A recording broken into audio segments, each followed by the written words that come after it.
is the path that allows for stricter local regulations and oversight. The next few months will determine to what degree of self-rule we have, or whether the state will be the final decision maker of our future. I thank you for your determination, and I stand with you as we move forward.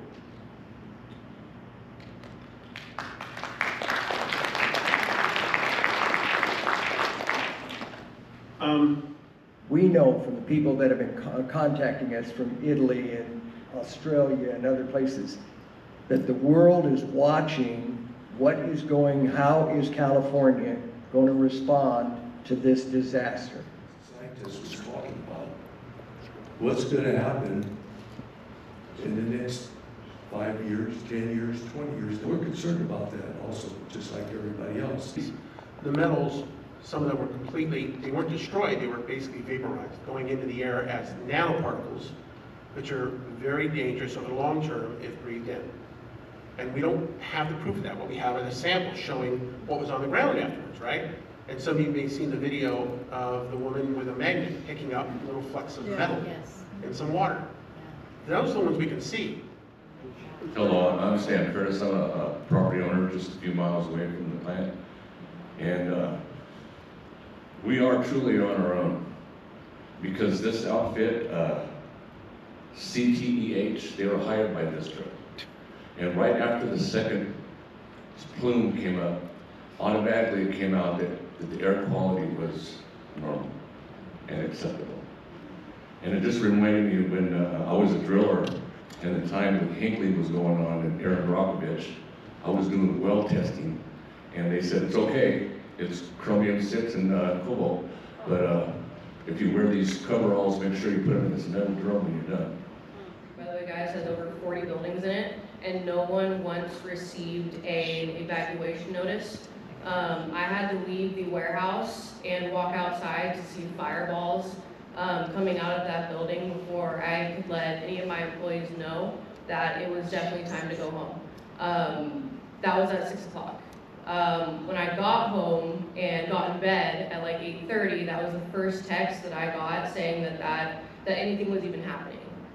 So I'm signed up for the Monterey County alerts. Not once did we get an evacuation order, and I have not heard of on Professor Aiello to make a stronger professional, academic, scientific statement to the press, because the state is normalizing this any way they can. I wanted to let you guys know that in Santa Cruz there are two groups forming. One is called Stop Lithium Vests in Santa Cruz County. I mean, I have to say, like, I don't want the carbon emissions, but now my eyes are opening in a whole other way, and we really need to get this out to more people, because the more of these that go in, our earth is just going to die. And we were through there, and their walls were so thick, so wide. You think this would be good for a bomb shelter, you know? And then we're looking at all the facilities. We go into this one darkened room.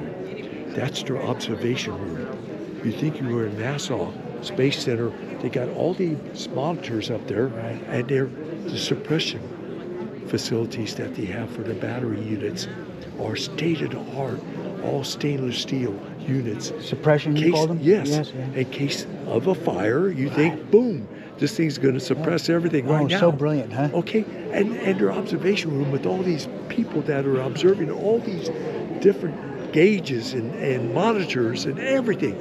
I says, Lewis, I says, man, this is state-of-the-art.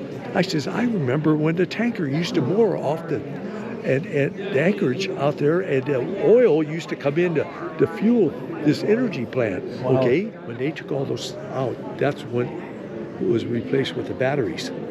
So when I heard that they were going with batteries to fuel this energy plant, hey, this is going to be great.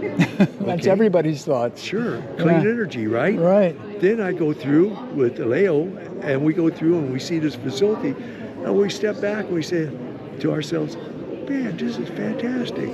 Look at They got preventative measures. They got check and double check and check, check, check. And guess what happens? Boom, there goes the fire. Unbelievable, huh? Do you know we have 60? 10 days. Yeah. But they can have berms. They can catch the runoff, the effluent. Yes. I'd like to know, I have a lot of questions. I'd like to know, did they create berms like they do at every construction site you see in the wintertime throughout the entire, United States? They should, if they haven't already, do that. Yeah. I don't know. Has that been asked yet? I haven't heard that. I'm somebody will say, I know. I should call them up and ask. Farmland, so they won't be doing that. But you can call this They But, don't one. do it, but anything. it is a construction site now, and it's also a hazardous waste site. That's recognized. I've been And in so construction. every hazardous waste site needs to be burned. And we used to always have to have those burned. That's what we're running And we're up not against. conspiracy theorists, no, but, fair is fair. And It's a Let's fact. do the right thing. The toxic metals are a fact, and Yes. they're in our soil. And our let's air. follow the science, Yes. you know? Ask a question. How far out? We need you to tell your friends, we need you to shout, we need you to not be afraid that you're going to be judged, because it doesn't matter. What matters are our families, our kids, our parents, our pets, our livestock, our livelihoods, our homes. So don't be silent, please. I'm not saying you have been, quite the opposite, you're here. But don't be silent, and don't let anything silence you.